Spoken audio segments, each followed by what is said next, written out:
Hello everyone, this is Muskan Jain and welcome back to your favourite channel magnet brains, जो आपको provide करता है quality education, वो भी फ्री ऑफ कॉस्ट। जी हाँ, जैसा कि आप जानते हैं मैग्नेट ब्रेन्स आपको प्रोवाइड करता है क्लास 6 से लेकर क्लास 12 तक सारे ही सब्जेक्ट, सारी ही क्लासेस का कंप्लीट कोर्स आपको प्रोवाइड किया जाता है यहाँ पर, वो भी फ्री ऑफ कॉस्ट। ओके, तो बस इसी अच्छी बात के साथ स्टार्ट करते हैं हम आज का लेक्चर। आज मैं आपको पढ़ाने वाली हूँ बायोमोलिक्यूल्स का एक नया टॉपिक, जो चैप्टर हम कर रहे हैं। जितने टॉपिक्स हम कर चुके हैं, हम पढ़ चुके हैं अबाउट एंजाइम्स इससे पहले वाले लेक्चर में भी। आज आप जानोगे about the chemical reactions of enzymes, की एंजाइम्स के अंदर केमिकल रिएक्शंस कैसे होती हैं। और सिर्फ केमिकल ही नहीं, थोड़ा बहुत लिटिल नॉलेज हम लेंगे फिजिकल रिएक्शंस के बारे में भी, कि फिजिकल प्रॉपर्टीज, फिजिकल चेंजेस इसके अंदर कौन से आते हैं। ओके, देन हम समझेंगे that how do enzymes bring about such high rate of chemical conversions, कैसे एंजाइम्स इतने हायर रेट पर इतने सारे कन्वर्जन्स को करने में सक्षम होते हैं, वो कैसे ये सारे कन्वर्जन्स को कर पाते हैं या करवा पाते हैं, किसी रिएक्शन के रेट को कैसे बढ़ा पाते हैं। ओके, तो ये सारा मैकेनिज्म आज आपको आज के लेक्चर में समझने को मिल जाएगा। तो चलो स्टार्ट करते हैं पढ़ना। सबसे पहले पढ़ेंगे केमिकल रिएक्शंस ऑफ एंजाइम्स को। सी, चलिए भाई, अब इससे पहले कि हम पढ़ना स्टार्ट करें केमिकल रिएक्शंस ऑफ एंजाइम को, थोड़ा सा जान लेते हैं कि हम इससे पहले जितना भी पढ़ चुके हैं। इससे पहले हमने जो भी पढ़ा है, मैंने आपको जो भी चीज़ें बताई हैं, क्या बताया है मैंने आपको कि इस चैप्टर का जो भी पूरा कंटेंट है, देखो क्या होता है ना, जब स्टूडेंट इस चैप्टर को पढ़ रहे होते हैं तो उन्हें लगता है कि मैम इसकी रिलेवेंस क्या है। पढ़ रहे हैं, ठीक है, अब इससे जानने में तो हम कुछ भी जानेंगे, तो हर चीज़ अच्छी ही बात है जानना, दैट इज़ ओके। लेकिन हमारे क्लास 11th के पूरे कोर्स सिलेबस में इस चैप्टर की रिलेवेंस क्या है, हम क्यों ये सब पढ़ रहे हैं, हमें क्यों जानना है एंजाइम की केमिकल रिएक्शन, हम थोड़ी केमिस्ट्री पढ़ रहे हैं, हमें क्यों जानना है कि उसके फिजिकल चेंजेस क्या आते हैं, हमें क्यों जानना है कि वो कैसे कर पा रहे हैं। हमें तो बस ये पता होना चाहिए कि हाँ ग्लूकोज है, उसको तोड़ने में किसने हेल्प की, कौन सा एंजाइम यहाँ पर आया और कैसे उसने उसको तोड़कर किन प्रोडक्ट्स में कन्वर्ट किया, फिर हमारी बॉडी उसे कैसे यूटिलाइज कर रही है, हमें तो ये जानने से मतलब होना चाहिए। तो भाई ऐसा नहीं है। देखो, सबसे ज़्यादा रिलेवेंट जो आपको लगेगा यहाँ पर यूज़ इस चैप्टर का, वो क्या है, आपको इसके बाद जस्ट नेक्स्ट यूनिट स्टार्ट होने वाली है। ठीक है, नेक्स्ट यूनिट स्टार्ट होने वाली है आपकी प्लांट फिजियोलॉजी। तो प्लांट फिजियोलॉजी और फिर एनिमल फिजियोलॉजी, इन दोनों ही फिजियोलॉजी में सबसे ज़्यादा तो प्लांट फिजियोलॉजी में जब आप पढ़ोगे कि भाई कैसे ग्लूकोज को तोड़ा, कैसे यहाँ पर साइकिल्स चलेंगी, ठीक है, कैसे इन साइकिल्स में जो भी आप देखोगे बीच बीच में केमिकल्स आएंगे, ठीक है, जो भी कंपाउंड्स आएंगे, इन सब के कन्वर्जन्स होंगे, कैसे होंगे।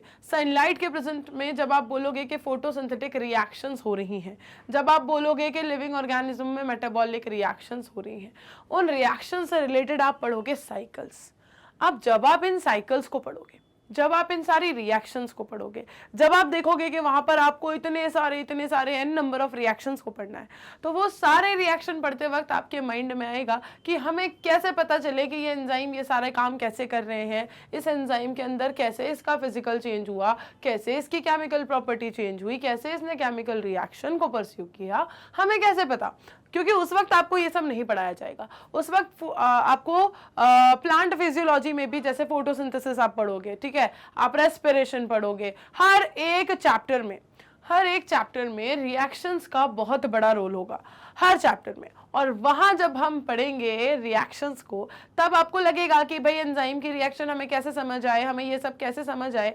तो वहाँ सबसे ज़्यादा आपको हेल्प करेगा ये चैप्टर, जहाँ आपको ये सारी चीज़ें सिखाई जा रही हैं।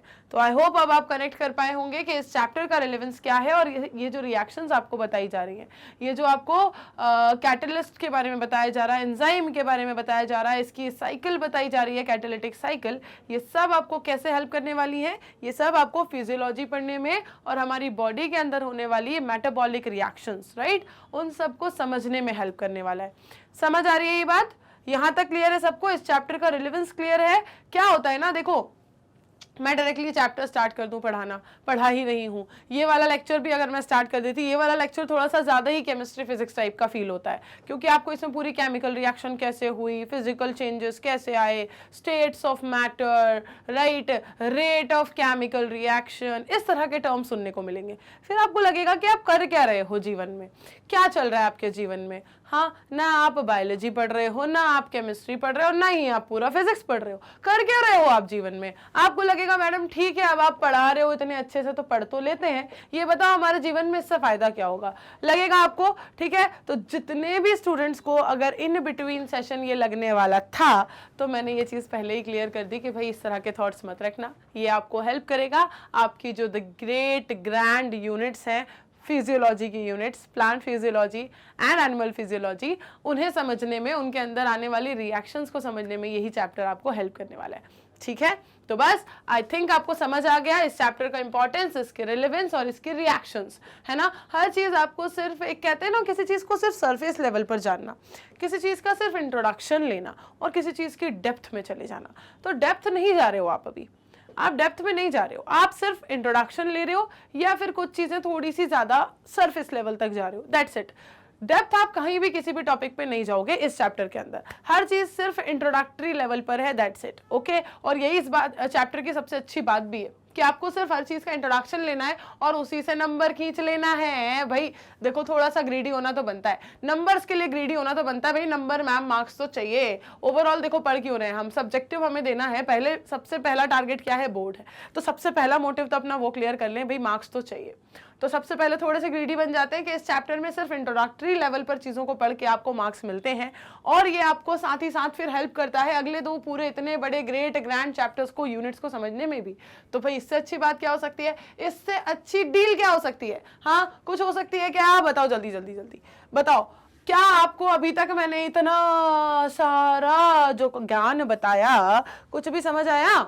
हाँ, कुछ थोड़ा बहुत भी चीजें आपको समझ आई? आपको लगा कि हाँ भाई मैडम सही कह रही हैं? बताओ एक बार, कुछ लगा ऐसा? अगर आपको ऐसा लगा है, अगर आपने ऐसा फील किया है तो भाई मुझे कैसे पता चलेगा? बताओ कमेंट करके, जल्दी से कमेंट करके बताएंगे। और साथ ही साथ अगर नहीं किया है तो सेशन को लाइक और शेयर भी कर देंगे। ठीक है, फटाफट से लाइक करो, फटाफट से शेयर करो और जरा एक बार बता दो क्या आपको चैप्टर की रिलेवेंस समझ में आ गई? क्या अब आपके माइंड में ये क्वेश्चन तो नहीं आने वाला बीच सेशन में पढ़ते पढ़ते, केमिकल रिएक्शन, फिजिकल रिएक्शन पढ़ते पढ़ते, मैडम इससे हमारे जीवन में क्या फायदा होगा, क्यों पढ़ा रहे हो आप हमें ये? हाँ बताओ, किसी के माइंड में थॉट तो नहीं आने वाला? जल्दी बताओ जल्दी बताओ जल्दी बताओ भाई, फटाफट से कमेंट करते हैं। एक बार स्टार्ट करते हैं सेशन को। थोड़ा सा केमिकल, थोड़ा सा फिजिकल, थोड़ा सा बायोलॉजिकल ये चैप्टर है। ठीक है, भोला भाला नन्हा मासूम सा ये चैप्टर है। ठीक है, आधा आधा इसने हर जगह अपना ध्यान बांटा हुआ है, लेकिन पूरी तरह से किसी भी तरफ ये बटा हुआ नहीं है ना। इस तरह का ये अध बीच का चैप्टर है आपका, ना फिजिक्स का, ना केमिस्ट्री का, ना बायो का। चलो पढ़ लेते हैं इसको, चलो पढ़ लेते हैं। How do we understand these enzymes? अब ये जो एंजाइम आप पढ़ते आ रहे हो सदियों से, तो नहीं पिछले 1 2 3 लेक्चर्स से, ठीक है, ये एंजाइम्स, ठीक है, इन एंजाइम्स को हम समझे तो कैसे समझे? हाँ, कभी लड़ते हैं, कभी झगड़ते हैं, कभी कभी पता नहीं मैम क्या क्या, तो कितने सारे तो रोल ये प्ले करता है, समझ नहीं आता इनको कैसे समझना है। चलो स्टार्ट करते हैं कहानी। Let us first understand a chemical reaction. किसी भी एंजाइम को समझने से पहले शुरुआत करते हैं उस फसाद से जिस फसाद को ये बढ़ाते हैं। कौन सा फसाद मैम?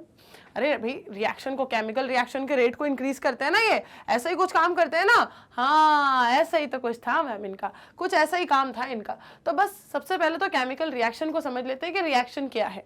चलो भाई समझ लेते हैं। तो chemical compounds undergo 2 type of changes. जितने भी केमिकल कंपाउंड्स होते हैं वो 2 तरह के चेंजेस को करते हैं। ओके, सारे केमिकल कंपाउंड्स 2 तरह के चेंजेस को करते हैं। देखो भाई मैंने पढ़ाना स्टार्ट कर दिया है, लेकिन जो मैंने कहा है वो हो जाना चाहिए। लाइक होना मांगता, शेयर होना मांगता और मुझे कमेंट भी मांगता कि जो मैंने आपको रिलेवेंस बताई है इस चैप्टर की, क्या आपको वो समझ आ गई है? याद रखोगे ना उस बात को, भूलेगा तो नहीं कोई। सी अब भाई एंजाइम को समझने से पहले हम स्टार्ट कर रहे हैं समझना केमिकल रिएक्शन को, और केमिकल रिएक्शन को समझना है तो रिएक्शन को करवाने वाले कौन है? Chemical compounds. तो वो कंपाउंड्स क्या करते हैं? वो 2 तरह के चेंजेस को दिखाते हैं।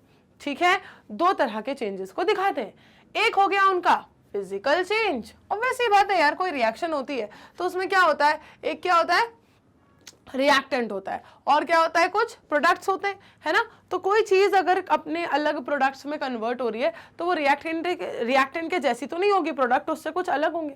अब प्रोडक्ट उससे अगर कुछ अलग होंगे तो वो कई मायनों में अलग हो सकते हैं, अपीयरेंस में अलग होंगे, उनका शेप अलग होगा, उनका स्ट्रक्चर अलग होगा, उनकी प्रॉपर्टीज अलग होंगी, अलग ही होगा ना सब कुछ। तो चेंजेस कितने तरह के दिखा रहा है एक केमिकल कंपाउंड, जब रिएक्शन हम कहते हैं कि वो कर रहा है तो वो चेंजेस कितने दिखा रहा है, उसमें आएगा फिजिकल चेंज, ओके, उसमें आएगा फिजिकल चेंज।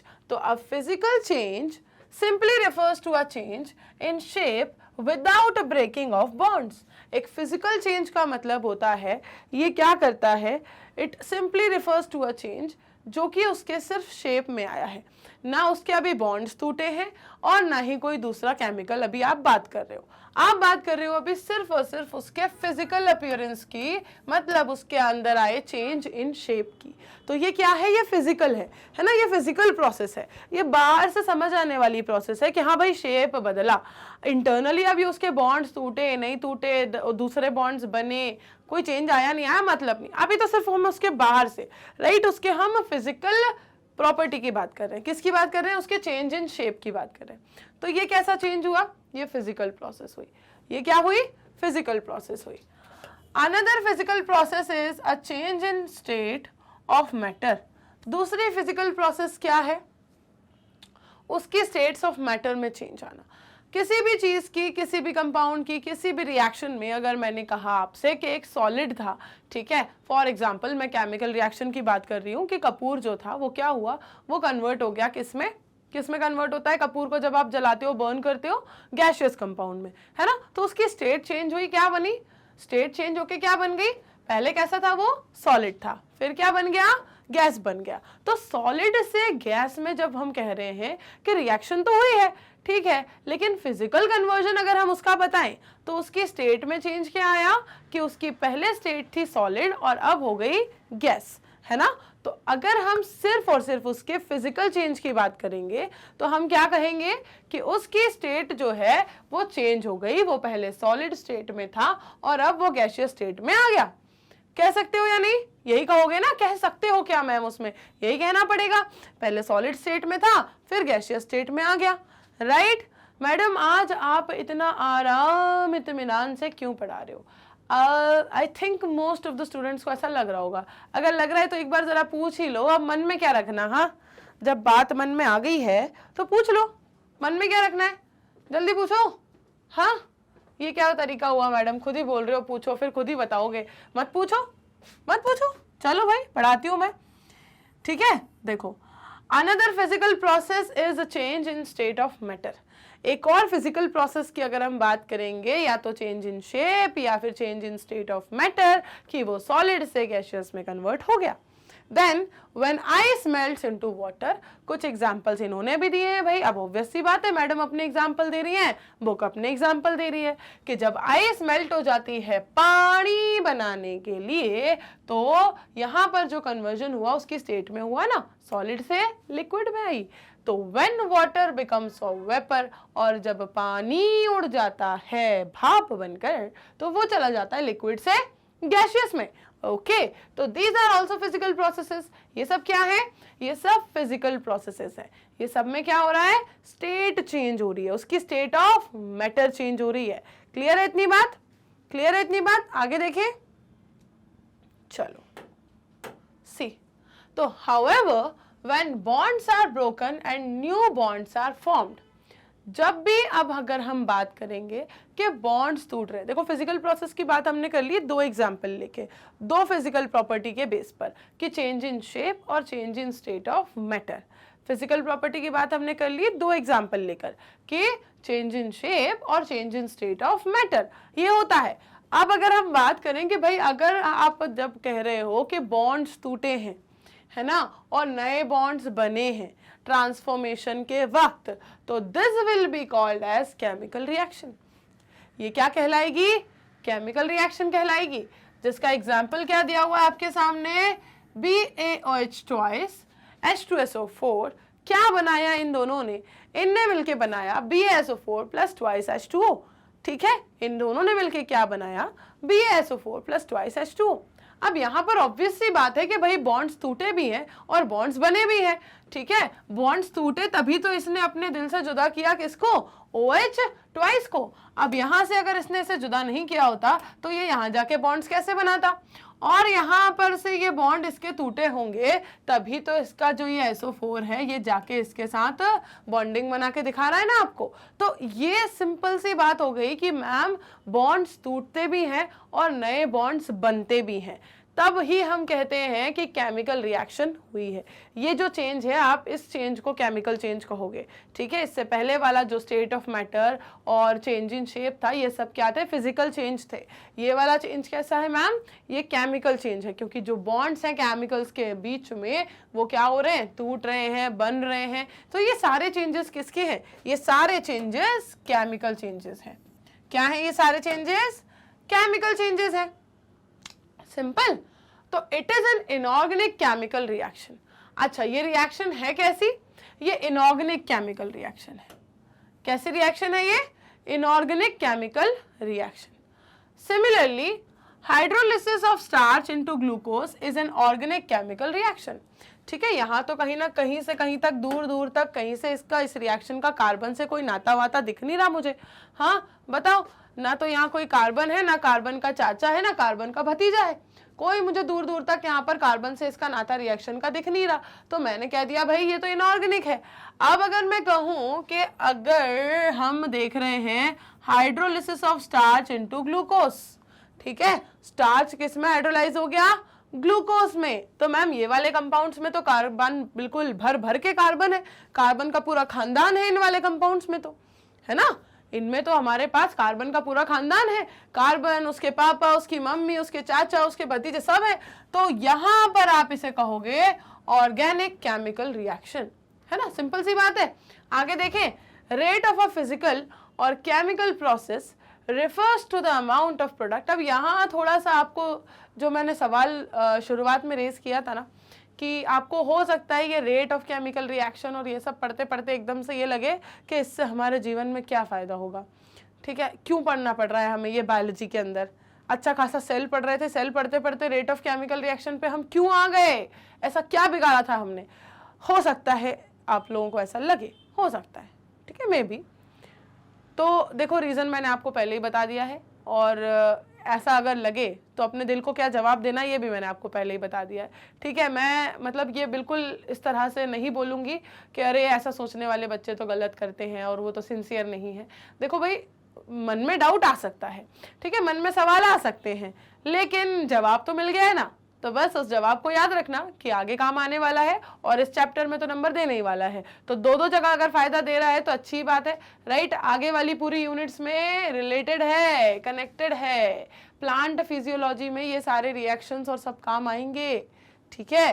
चलो देखें, रेट ऑफ अ फिजिकल और केमिकल प्रोसेस, एक फिजिकल और केमिकल प्रोसेस का जो रेट होता है, मतलब वो किस रेट पर हो रही है, मतलब क्या, refers to the amount of product formed per unit time, मतलब पर यूनिट टाइम में। फॉर एग्जाम्पल मैंने कह दिया यूनिट टाइम जो मैं कह रही हूँ कि 5 मिनट्स, 5 मिनट्स में मुझे जितना अमाउंट ऑफ प्रोडक्ट मिला उसे मैं क्या कहूँगी, रेट ऑफ रिएक्शन कहूंगी कि रिएक्शन किस रेट पे हो रही है, 5 मिनट में इतना बना के दे रही है, इस रेट पे ये रिएक्शन हो रही है, सिंपल है। तो रेट ऑफ क्या कहोगे आप, total amount of product formed per unit time. पर यूनिट टाइम में जितना अमाउंट ऑफ प्रोडक्ट बन रहा है वो कहलाएगा हमेशा रेट ऑफ रिएक्शन। क्या कहलाएगा वो, रेट ऑफ रिएक्शन कहलाएगा, जिसे एक्सप्रेस किया जाता है इस तरह से, rate is equals to del P upon del T, ठीक है। जो भी यहाँ पर आप वैल्यूज होंगी उन्हें पुट कर दोगे और इस तरह से रिप्रेजेंट करोगे आप रेट ऑफ केमिकल रिएक्शन को, ठीक है। इस तरह से आप रिप्रेजेंट करते हो किसे, रेट ऑफ केमिकल रिएक्शन को। देख लेंगे एक बार, आगे बढ़ जाएं।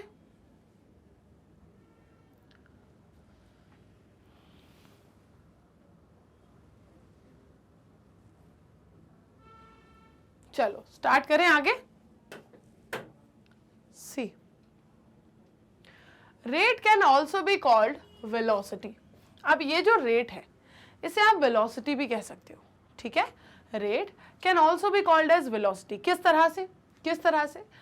अगर आप इसमें क्या बता दो, इसमें आप डायरेक्शन को भी स्पेसिफाई कर दो, है ना, कि रिएक्शन इस रेट पर चल रही है, इतने मिनट में इतनी आगे बढ़ रही है या इतना पीछे जा रही है, कोई डायरेक्शन होगा ना कि इतना आगे बढ़ रही है, इतना पीछे जा रही है, रिवर्सिबिलिटी और ये सब चीजें तो पता है ना हमें रिएक्शन के अंदर। तो देखो यहाँ पे क्या बता सकते हो आप, इस रेट को वेलोसिटी की तरह से भी, वेलोसिटी भी यहाँ से एक्सप्लेन कर सकते हो अगर यहाँ पर डायरेक्शन का रोल जो है बीच में आ जाए। तो कैसे आएगा? Rates of physical and chemical processes are influenced by temperature among other factors. ये जो केमिकल और फिजिकल प्रोसेसेस होती है, इनके रेट जो हैं they are influenced by temperature and other factors. मतलब आपसे ये कह रहे हैं कि ये जो केमिकल रिएक्शंस हैं या फिजिकल रिएक्शंस हैं, इनको अफेक्ट करने वाले फैक्टर्स कौन से हैं, किन फैक्टर से ये रिएक्शंस अफेक्ट होती हैं और फिर वो कैसे चलती हैं, है ना। मतलब अगर कोई रिएक्शन अच्छी खासी चल रही है, बढ़िया तरीके से स्टार्च जो है वो कन्वर्ट हो रहा है, हाइड्रोलाइज हो रहा है ग्लूकोज में, बढ़िया तरीके से हो रहा है, कोई दिक्कत नहीं थी, एकदम से उसका जो फेवरेबल टेम्परेचर था उस रिएक्शन को करवाने के लिए वो बढ़ गया, रिएक्शन जो है वो क्या होने लगी, धीरे धीरे कम होने लगी क्योंकि टेम्परेचर फेवरेबल नहीं है, या फिर फेवरेबल टेम्परेचर से बहुत ज़्यादा कम हो गया तो भी रिएक्शन के रेट पे फर्क पड़ने लगा, रिएक्शन उतनी तेजी से नहीं हो रही है, धीरे धीरे करके कम होने लगी है, या हो सकता है बंद ही हो जाए, ज़्यादा अनफेवरेबल हो, है ना। तो इस तरह से टेम्परेचर अफेक्ट करता है। और भी कई सारे फैक्टर्स हैं जो क्या करते हैं, रेट ऑफ रिएक्शन को अफेक्ट करते हैं, चाहे चेंज हम बात करें फिजिकल हो, चाहे हम बात करें केमिकल हो। कई सारे ऐसे फैक्टर्स होते हैं जो किसी भी रिएक्शन को क्या करते हैं, उसे अफेक्ट करते हैं। तो वो क्या कहलाते हैं, वो फैक्टर्स कहलाते हैं जो पर्टिकुलर केमिकल या फिजिकल रिएक्शन को क्या कर रहे हैं, अफेक्ट कर रहे हैं। ठीक है, जैसे कि वो कई सारे हो सकते हैं, टेम्परेचर, प्रेशर, ठीक है, कुछ भी हो सकते हैं, पीएच हो सकता है। ठीक, तो a general rule of thumb is that, अब यहां पर बात आ रही है रेट ऑफ रिएक्शन की, ध्यान से सुनना, ये थोड़ा सा फिजिक्स जैसा फील करेगा, ठीक है, ये थोड़ा सा फिजिक्स जैसा फील करेगा, ठीक है, और थोड़ा सा आपको केमिकल काइनेटिक्स जैसा भी फील करेगा। तो यहाँ पर क्या बताया गया है, एक जनरल सा रूल है, a general rule of thumb, कि जो रेट है वो या तो डबल हो जाता है या फिर डिक्रीज बाय हाफ हो जाता है। ठीक है, या तो डबल हो जाता है या फिर डिक्रीज होके हाफ हो जाता है for every 10 degree Celsius change in either direction. Her 10 degree Celsius change पर, हर 10 डिग्री सेल्सियस चेंज पर रेट ऑफ रिएक्शन जो है या तो वो क्या हो जाएगा, डबल हो जाएगा या फिर डिक्रीज हो जाएगा बाय हाफ। ठीक है, या तो क्या होगा, डबल हो जाएगा या फिर डिक्रीज हो जाएगा by half her 10 degree Celsius change पर। ठीक है, इन आइदर डायरेक्शन। अब ये जो या तो कम होगा या फिर ज्यादा होगा हमने बोला, ये डिपेंड करेगा किसके ऊपर, ये डायरेक्शन पे डिपेंड करेगा। इन आइदर डायरेक्शन, अगर वो प्रोग्रेसिव डायरेक्शन में जा रहा है, रिएक्टेंट से प्रोडक्ट की तरफ जा रहा है, तो आप बोलोगे कि भाई डबल। ठीक है, और अगर आप कहोगे कि भाई वो रिग्रेसिव है तो it will be decreased by half. इस तरह से ये वेरी करेगा। अब अगर इसी वेरिएशन में हम बात करें कि catalysed reactions proceed at rates vastly higher than that of uncatalysed ones, जो कैटेलाइज्ड रिएक्शंस होती हैं वो ज्यादा हायर रेट पर बढ़ती हैं आगे या पीछे, ठीक है, अनकैटेलाइज्ड के कंपैरिजन में। पता ही है हमें कि कैटेलाइज्ड रिएक्शंस का काम ही क्या होता है, कैटेलाइज्ड रिएक्शंस की स्पेशलिटी ही क्या होती है कि वो क्या करती है, वो रेट ऑफ रिएक्शन इंक्रीज करते हैं, है ना, इनका काम ही है, ये क्या करते हैं, रेट ऑफ रिएक्शन को इंक्रीज करते हैं। तो वो जिस भी स्पीड में जा रही होती है उससे उसकी स्पीड और बढ़ जाती है। ये होता है कहाँ पर, कैटेलाइज्ड रिएक्शंस में। और इसका कंपैरिजन किससे लेते हैं हम, कि किसके कंपैरिजन में वो ज्यादा तेज चल रही है, अनकैटेलाइज्ड रिएक्शन के कंपैरिजन में। अब इस कैटेलाइज्ड और अनकैटेलाइज्ड रिएक्शन की कहानी में एक बात और समझना कि when enzyme catalysed reactions are observed, जब एंजाइम कैटेलाइज्ड रिएक्शंस को ऑब्जर्व किया जाता है तो the rate would be vastly higher than the same but the uncatalysed reactions, see the uncatalysed reactions, for example क्या कहा उन्होंने कि जब एंजाइम कैटेलाइज्ड रिएक्शंस को ऑब्जर्व किया जाता है तो जो रेट है वो बहुत बहुत ज्यादा हायर होता है, ठीक है, then the same. But uncatalysed reactions की अगर हम बात करें, अनकैटेलाइज्ड रिएक्शंस की अगर हम बात करें जिसमें कोई कैटलिस्ट नहीं है, ठीक है, कोई कैटालिटिक रिएक्शन नहीं चल रही, कोई कैटालिटिक साइकिल नहीं चल रही, तो उस अनकैटेलाइज्ड रिएक्शन की अगर हम बात करें, जैसे कि एक एग्जांपल है आपके सामने, ठीक है, जैसे कि एक एग्जांपल है आपके सामने, see carbon dioxide and water, carbonic anhydrase क्या कर रहा है, इसे H2CO3 कार्बोनिक एसिड में कन्वर्ट कर रहा है एंड देन उसे वापस से क्या करवा रहा है, रिवर्ट भी करवा रहा है। अब इन्होंने यहाँ पर ये कहा कि in the absence of any enzyme, अगर यहाँ पर जो यहाँ पर अभी आपको दिख रहा है कार्बोनिक एनहाइड्रेस, अगर हम कहें कि किसी भी एंजाइम की एब्सेंस में अगर ये रिएक्शन होती, अगर किसी भी एंजाइम की एब्सेंस में यही रिएक्शन होगी, अनकैटेलाइज्ड होगी, तो this reaction is very slow, ये रिएक्शन बहुत स्लो चलती है, okay, with about 200 molecules of H2CO3, जिसमें मतलब लगभग 200 मॉलिक्यूल्स होते हैं H2CO3 के, जो बनते हैं कितनी देर में, कितनी देर में बनते हैं, 1 घंटे में, पूरा 1 घंटा, ठीक है। तो ये उन्होंने यहाँ पर आपको एक एग्जांपल से समझाया कि सेम रिएक्शन जब कार्बोनिक एनहाइड्रेस की प्रेजेंस में होती है तो ये बहुत बहुत ज़्यादा वास्टली हायर रेट पे होती है सेम रिएक्शन, लेकिन अगर इस सेम रिएक्शन की बात आप तब करोगे जब वो अनकैटेलाइज्ड है, मतलब वो किसी एंजाइम की एब्सेंस में हो रही है, कार्बोनिक एनहाइड्रेस नहीं है, उस वक्त पर ये सेम रिएक्शन इतनी ज़्यादा स्लो हो रही है, इतनी ज़्यादा स्लो हो रही है कि वो 1 घंटे के अंदर आपको 200 मॉलिक्यूल्स बनाकर दे रही है, ठीक। However, by using the enzyme present within the cytoplasm called carbonic anhydrase, the reaction speeds dramatically with about 6 lakh molecules being formed every second. आप समझ रहे हो, मतलब चौंका देने वाला ये रेट होता है, चौंका देने वाला, समझ रहे हो, 1 घंटे में 200 molecules only without carbonic anhydrase, मतलब an uncatalysed reaction occurs at this rate, okay, एक अनकैटेलाइज्ड रिएक्शन इस रेट पे हो रही है कि पूरे 1 घंटे में 200 मॉलिक्यूल्स बना रहा है वो कार्बोनिक एसिड के। और अगर हम बात करें कि यही सेम रिएक्शन हो रही है किसकी प्रेजेंस में, ये सेम रिएक्शन हो रही है कैसे, कैटेलाइज्ड वे में, कार्बोनिक एनहाइड्रेस की प्रेजेंस में, तब वो कैसे हो रही है, see the reaction speeds dramatically with about 6 lakh molecules being formed every second, not every hour भी होता ना तो भी वेरिएशन बहुत बड़ा था, एवरी आवर भी होता ना तो भी वेरिएशन बहुत बड़ा था कि कहाँ 200 और कहाँ 6 लाख, तब भी वेरिएशन तो बहुत बड़ा था, लेकिन वो तो आर भी नहीं है, वो तो सेकंड पे आ गया, तो अब तो और ही बड़ा हो गया मैम, अब तो बिल्कुल चौंका दिया, सर घूम गया, अब तो बिल्कुल चौंका दिया, सर घूम गया, हाँ सर घूम गया, राइट। अब तो ऐसा लग रहा है कि अब तो अभी से जान ले, बिल्कुल फटाफट से जान ले कि आखिर एंजाइम ने ऐसा क्या किया, आखिर एंजाइम का मेथड ऑफ एक्शन क्या है, लग रहा है ना, ऐसा लग रहा है ना कि ऐसा क्या किया इसने जो इतना बड़ा चेंज आ गया, आखिर एंजाइम का मेथड ऑफ एक्शन है क्या, अब तो जानना ही है मैम, पता लग ही जाए, तो भाई थोड़ी सी सब्र खा लो, थोड़ी सी सब्र खा लो, नेक्स्ट लेक्चर में यही पता चलेगा, ठीक है, नेक्स्ट लेक्चर में यही पता चलेगा मेथड ऑफ एंजाइम एक्शन। अब देखो यहाँ पर ये तो समझ आ गया कि अनकैटेलाइज्ड रिएक्शन जो है वो बहुत बहुत बहुत धीरे चलती है, हद से ज्यादा धीरे चलती है, और कैटेलाइज्ड रिएक्शंस हद से ज्यादा तेजी में चलती हैं। तो the enzyme has accelerated the reaction rate by about 10 million times. इस कार्बोनिक एनहाइड्रेस ने इस रिएक्शन के रेट को थोड़ा बहुत एक्सेलरेट नहीं किया, ऐसे थोड़ा बहुत नहीं, 10 मिलियन टाइम्स एक्सेलरेट कर दिया है, and the power of enzyme is incredibly Indeed. तो भाई इनक्रेडिबल तो है, ये बात तो यहाँ से मतलब बिल्कुल मैम ऐसे बैठ गई दिमाग में कि अब कोई नींद में भी उठा के बोलेगा कि एंजाइम में पावर है या नहीं है, बिल्कुल है भाई, बिल्कुल है, कोई डाउट ही नहीं है, बहुत ज़्यादा है, और थोड़ी बहुत भी नहीं, बहुत ज़्यादा है, एंजाइम की पावर थोड़ी बहुत भी नहीं, बहुत ज़्यादा है, ठीक है। नींद में भी इस बात पे पंगा तो लेना ही नहीं है हमें, बिल्कुल बैठ गया हमारे दिमाग में कि yes, power of enzymes is incredible indeed, okay. See there are thousands of types of enzymes. अब इन एंजाइम्स की अब हमने इतनी बात तो समझ ली है कि हाँ इनका पावर क्या है, किस तरह से ये वर्क करते हैं, तो इन्होंने ये कहा कि there are thousands of types of enzymes, ठीक है, बहुत बहुत बहुत सारे टाइप के एंजाइम्स होते हैं, okay, there are thousands of types of enzymes, each catalysing a unique chemical और मेटाबॉलिक रिएक्शन।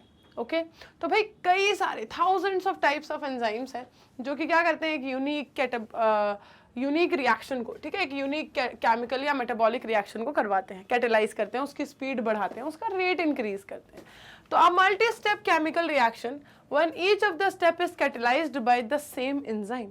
यहाँ पर आपको अब क्या बता रहे हैं, एक मल्टी स्टेप केमिकल रिएक्शन बता रहे हैं, और ये जो आपको मल्टी स्टेप केमिकल रिएक्शन बताने जा रहे हैं ना, ये वाली रिएक्शंस और इसी तरह के रिएक्शंस की मैं बात कर रही हूँ जो आपको पूरी की पूरी पढ़नी है प्लांट फिजियोलॉजी में, ठीक है। ये सारी रिएक्शंस आपको पढ़नी है प्लांट फिजियोलॉजी में, ये वाली भी, ये जो एग्जाम्पल यहाँ दिया जा रहा है, अभी तो आपको सिर्फ बता दिया कि it is a multi step reaction, इसकी सारी स्टेप्स आपको नहीं बताई कि इसमें टोटल कितनी स्टेप्स होती हैं, कितनी स्टेप्स में ये ग्लूकोज जो है वो पायरुविक एसिड में कन्वर्ट होता है, कितनी सारी स्टेप्स इसमें इन्वॉल्व हैं, और हर वक्त कैसा कितना कन्वर्जन इसके अंदर होता है, ठीक है।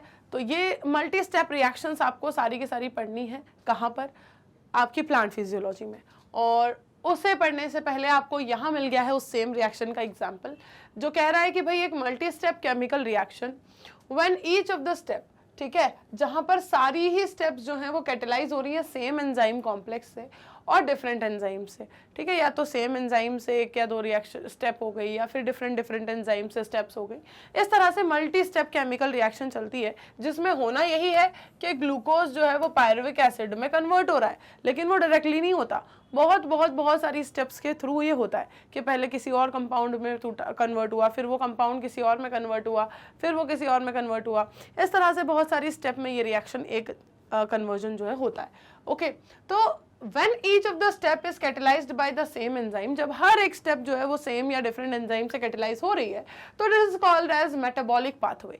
इसे कहते हैं क्या, मेटाबॉलिक पाथवे। मेटाबॉलिक पाथवे मतलब मेटाबॉलिक रिएक्शन को करवाने वाला रास्ता। ये जो ग्लूकोज से पायरुविक एसिड तक जा रहा है मेटाबॉलिक रिएक्शन का रास्ता, pathway, this is called as metabolic pathway. इसे आप क्या कहोगे, मेटाबॉलिक पाथवे कहोगे। फॉर एग्जाम्पल कन्वर्ट हो रहा है ग्लूकोज पायरुविक एसिड में।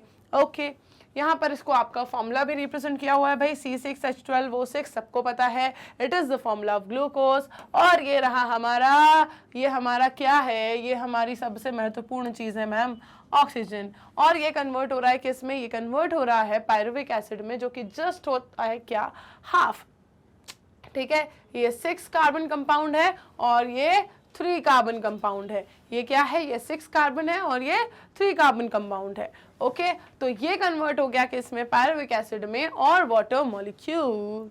Now it is actually a metabolic pathway. ये मेटाबॉलिक पाथवे है जिसके अंदर, मेटाबॉलिक है ठीक है, ये मेटाबॉलिक पाथवे है जिसके अंदर ग्लूकोज बना है क्या, pyruvic acid, through 10 different enzyme catalysed metabolic reactions, जिसमें हुई है क्या, 10 different enzyme catalysed metabolic reactions, जिसमें 10 अलग अलग मेटाबॉलिक रिएक्शंस हुई हैं, ठीक है। और वो सारी रिएक्शंस किसने कैटेलाइज की हैं, एंजाइम्स ने की हैं, ठीक है। इस कन्वर्जन के अंदर 10 अलग अलग क्या हुए हैं भाई, 10 अलग अलग एंजाइम कैटेलाइज्ड मेटाबॉलिक रिएक्शंस हुए हैं, तब जाके ये एक कन्वर्जन आपको देखने को मिला है ग्लूकोज का पायरुविक एसिड में। ओके आगे देखते हैं।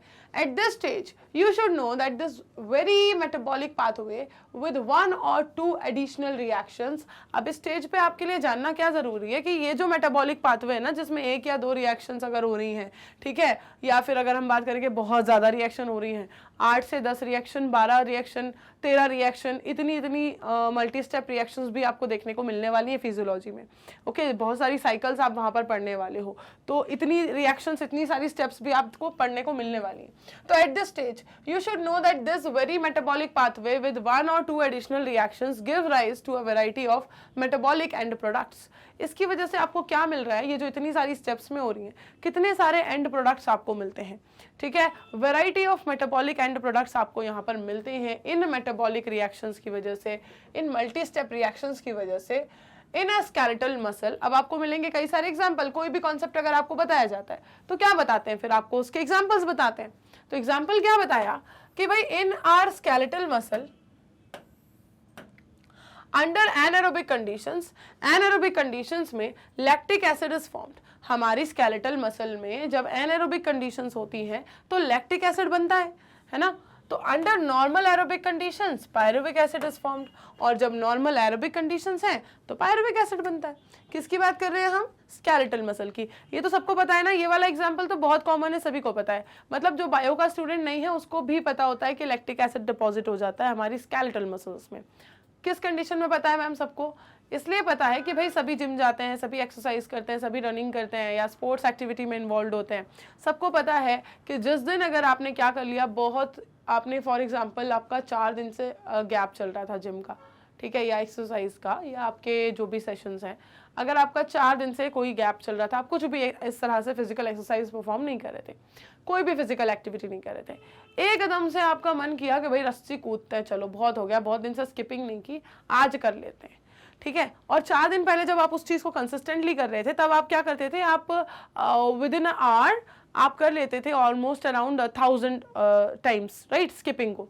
तो आपने सोचा कि मैं तो 1000 टाइम करते ही हूँ ना, तो ये तो मेरे लिए नॉर्मल है, ये नंबर मेरे लिए नॉर्मल है। तो आपने विद इन एन आवर फिर से क्या कर दिया, 1000 टाइम्स स्किपिंग करके बैठ गए आराम से, बढ़िया तरीके से, ठीक है। बैठ गए, उठने लगे तो उठ ही नहीं पा रहे, पैर चल ही नहीं रहे, उठते नहीं बन रहा है, चलते नहीं बन रहा है, पैरों की मसल टाइट हो गई है, काफ मसल जो है वो तो बिल्कुल वर्क ही नहीं कर रही है, वो तो मूव ही नहीं करने दे रही है, हम तो बूढ़ा महसूस कर रहे हैं। ये क्या हो गया हमें अचानक से? बताओ क्या हुआ ये हमें अचानक से? भाई कुछ नहीं हुआ है, आपकी बॉडी को उतना ज़्यादा हाई रेट पे अभी एक्टिविटी करने की आदत बची नहीं थी। 4 दिन से आप कोई फिजिकल एक्टिविटी कर नहीं रहे थे, अचानक से आपके अंदर जोश आ गया, भूत सवार हो गया, कर दिया आपने 1000 टाइम स्किपिंग। अब इतना तेजी से जब आप फिजिकल एक्सरसाइज कर रहे थे और हार्ट को उतनी एक्सरसाइज की आदत थी नहीं आपके लिए, ठीक है, तो वो क्या कर रहा है, अब जो ब्लड सप्लाई है, ठीक है, ऑक्सीजनेटेड ब्लड का जो सप्लाई है बॉडी में, ध्यान से सुनना, ऑक्सीजनेटेड ब्लड का जो सप्लाई है बॉडी में, वो क्या हो रहा है, वो उतना फास्ट रेट पे हो नहीं पा रहा जितना फास्ट रेट पे आप उससे एनर्जी की डिमांड कर रहे हो। तो क्या हो रहा है कि ऑक्सीजन नहीं मिल रहा है बॉडी को उतना ज्यादा और एनर्जी देनी पड़ रही है बहुत ज्यादा। तो बॉडी ने क्या किया, जो आपका ग्लूकोज है, ठीक है, जो ग्लूकोज है स्टोर्ड, अब उसने क्या किया, एरोबिक कंडीशन में जितना तोड़ पा रही थी तोड़ा, एरोबिक कंडीशन में मतलब ऑक्सीजन की प्रेजेंस में जितना तोड़ पा रही थी तोड़ा और एनर्जी प्रोवाइड की। लेकिन फिर क्या हुआ, फिर ये होने लगा कि ऑक्सीजन उतना मिल नहीं रहा है, लेकिन एनर्जी तो देते रहना, भाई कूदे जा रहा है इंसान, रुक ही नहीं रहा वो तो ऑक्सीजन नहीं मिल रहा तो क्या हुआ, एनर्जी तो देना है, वो तो कूदे जा रहा है, ठीक है, एनर्जी तो देना है, तो बॉडी धोखा नहीं देती, बॉडी धोखा नहीं देती, वो क्या करती है, बिना ऑक्सीजन के तोड़ने लग जाती है। किसे? आपको नहीं, ठीक है, आपको नहीं, किसको? ग्लूकोज को। क्या करने लगती है? बिना ऑक्सीजन के तोड़ने लगती है, मतलब एनाएरोबिकली कन्वर्ट करने लगती है ग्लूकोज को पायरुविक एसिड में, ठीक है। अब वो जब ग्लूकोज को पायरुविक एसिड में कन्वर्ट करने वाली रिएक्शन आपकी ऑक्सीजन की प्रेजेंस में चल रही थी, तब तो ये चल रहा था सही तरीके से कि ग्लूकोज पायरुविक एसिड में कन्वर्ट हो रहा था। लेकिन जब ऑक्सीजन के बिना कन्वर्ट करना है तो ग्लूकोज कन्वर्ट तो हुआ, लेकिन हुआ किस में? लैक्टिक एसिड में। ग्लूकोज कन्वर्ट तो हुआ ऑक्सीजन की एब्सेंस में, लेकिन हुआ किस में? लैक्टिक एसिड में।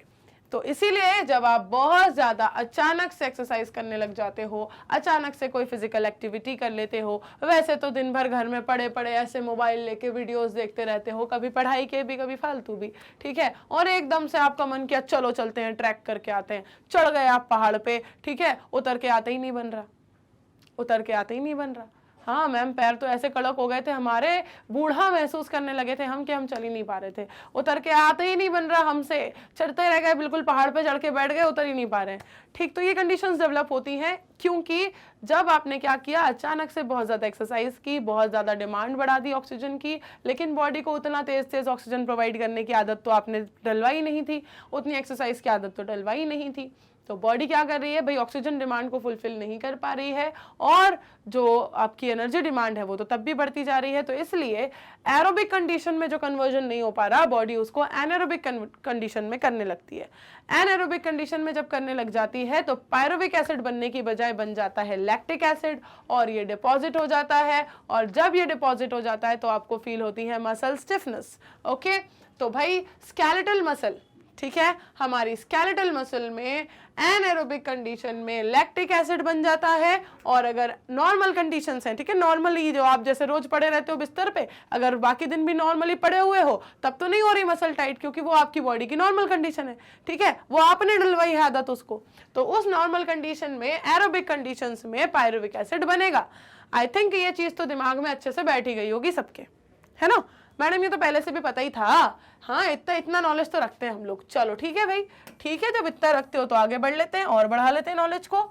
यीस्ट के अंदर की बात करते हैं। बोलोगे ये भी पता है यार, सुन लो ना। यीस्ट क्या करता है, फर्मेंटेशन के वक्त सेम पाथवे चलाता है to the production of ethanol alcohol.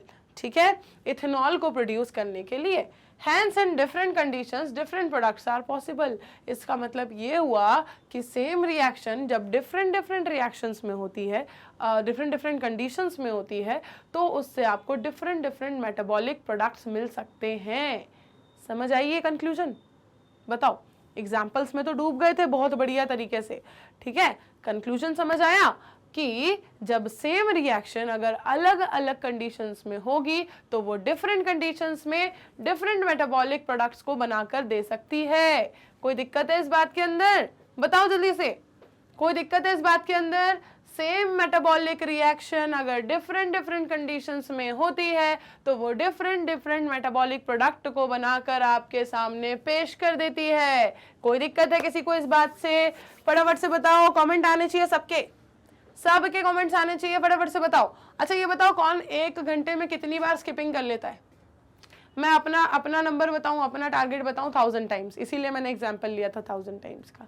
ठीक है, पर ऐसे नहीं करती मैं कि अगर मैंने 4 दिन से नहीं किया है तो मैं 5वें दिन फिर से 1000 नहीं, फिर मैं स्टार्ट करती हूँ 200, फिर गैप, फिर 200, फिर 15 मिनट रेस्ट, फिर 200, फिर 15 मिनट रेस्ट, ऐसे करके।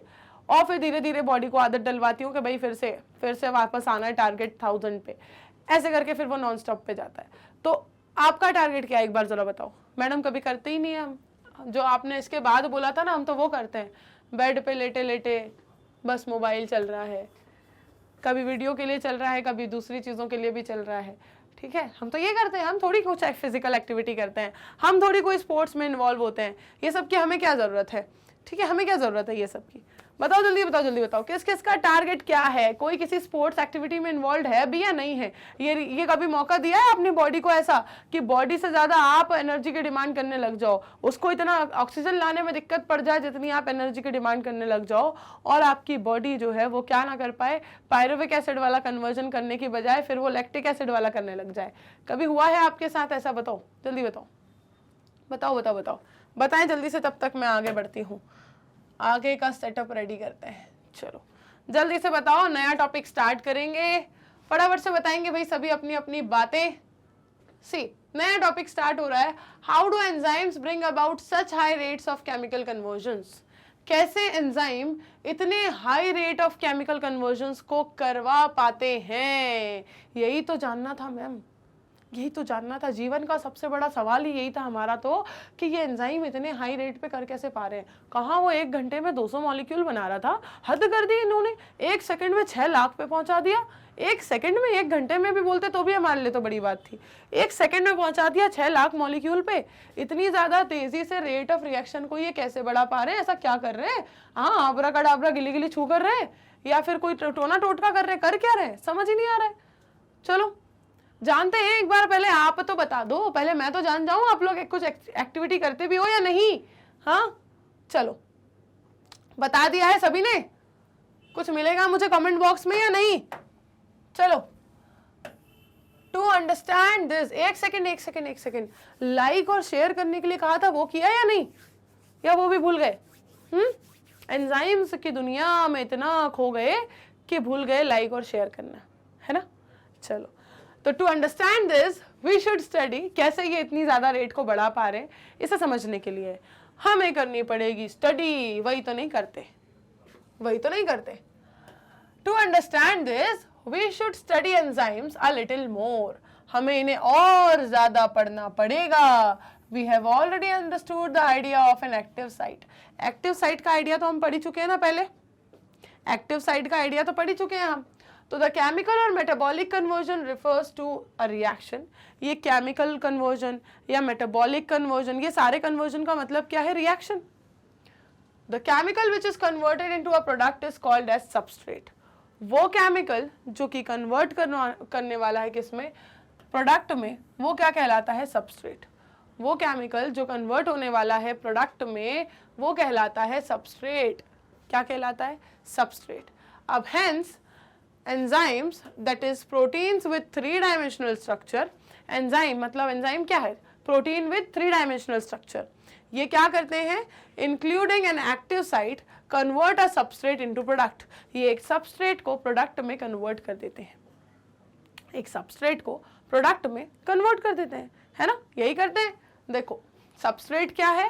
सबस्ट्रेट वो केमिकल है जो प्रोडक्ट में कन्वर्ट होने वाला है। सबस्ट्रेट क्या है? सबस्ट्रेट वो केमिकल है जो प्रोडक्ट में कन्वर्ट होने वाला है। तो यहाँ पर क्या होता है? Enzyme that is protein, enzyme मतलब जो प्रोटीन है विथ 3 डायमेंशनल स्ट्रक्चर्स, जिसके 3 डायमेंशनल स्ट्रक्चर्स होते हैं, ठीक है, ये क्या कर लेता है? एक्टिव साइट पर सबस्ट्रेट को क्या करता है? बाइंड करता है और उसे कन्वर्ट करवाता है प्रोडक्ट में। तो देखो सबस्ट्रेट कन्वर्ट होता है किस में? प्रोडक्ट में। इस बात को आप सिंबॉलिकली कैसे बताओगे कि सबस्ट्रेट कन्वर्ट होता है किस में? प्रोडक्ट में। कैसे? ये सबस्ट्रेट जाके एंजाइम की एक्टिव साइट पे बाइंड होता है, ये सबस्ट्रेट जाके एंजाइम की एक्टिव साइट पे बाइंड होता है।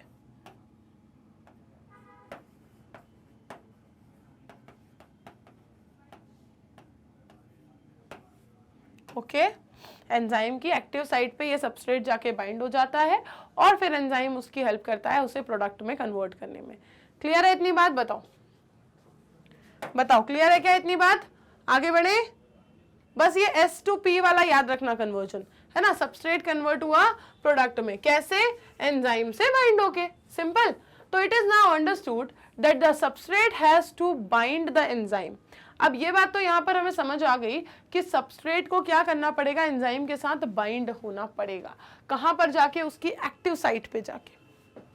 सबस्ट्रेट को क्या करना पड़ेगा? सबस्ट्रेट को उसके एंजाइम के साथ जाके क्या होना पड़ेगा? बाइंड होना पड़ेगा। कहाँ जाके? उसकी एक्टिव साइट पे। यही लिखा था ना मैंने अभी, ठीक है? With in a given cleft और पॉकेट, उसकी गिवन क्लेफ्ट या पॉकेट में। ये क्लेफ्ट और पॉकेट वाली कहानी याद है ना सबको? क्लेफ्ट और पॉकेट वाली कहानी याद है ना सबको? देखो एंजाइम्स क्या है, देखो ध्यान से समझना। एंजाइम क्या है?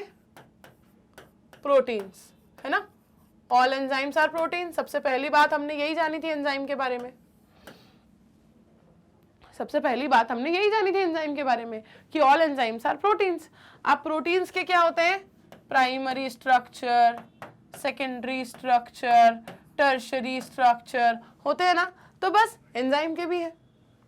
अब ये जो टर्शरी स्ट्रक्चर है, इसकी जो बैकबोन है, इसकी जो बैकबोन है, जो कि एक लॉन्ग चेन, हमने यहाँ बोला था ना कि एक लीनियर चेन है, लॉन्ग चेन, ठीक है? तो इस टर्शरी स्ट्रक्चर में जो बैकबोन है, ये बैकबोन क्या होगी?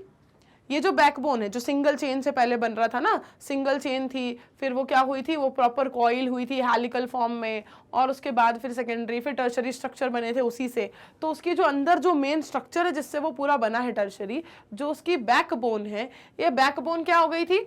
ये बैकबोन क्या हो गई थी? इस बैकबोन ने कुछ ऐसा क्रिस क्रॉस करके अपने ऐसे अरेंजमेंट बना लिए थे, ठीक है? ऐसे क्रिस क्रॉस होके इसने फोल्ड होके कुछ ऐसा स्ट्रक्चर बनाया था, जहां पर जिस स्ट्रक्चर को हमने कह दिया, मान लो ऐसा मैंने कह दिया कि क्रिस क्रॉस हुआ है, ठीक है? ऐसे तो नहीं, फॉर एग्जाम्पल मैंने कह दिया कि इस तरीके से क्रिस क्रॉस हुई है, ठीक है? फोल्ड हुई है, और इसने कुछ अपना जैसा श्रिंक सा स्ट्रक्चर बनाया है। अब यहाँ पर ये जो यहाँ पर मैंने आपको ये एक स्ट्रक्चर बता दिया है, वेट करना थोड़ा, देखो इसको अपन कर देते हैं शेड, तो आपको और अच्छे से समझ आएगा। ये जो स्ट्रक्चर है,